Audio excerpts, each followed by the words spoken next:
மீண்டும் ஒரு பயணத்துக்கு தயாராயிட்டோம்ல.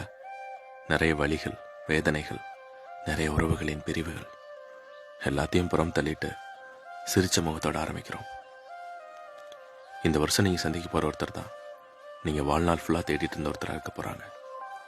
அவங்கள கெட்டியாக பிடிச்சிக்கோங்க, நிறைய பேசுங்க, நிறைய காதலிங்க. So happy new year.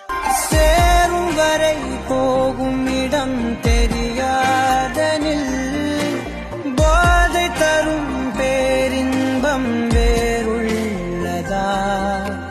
பாதி வரை கேட்கும் கதை முடியாதனில் வீதி கதை தேடாமல் யார் சொல்லுவார்? அலைவார் அவர் எல்லாம் தொலைவார், வசனம் தவறு அலைவார் அவர் தானே அடைவார்.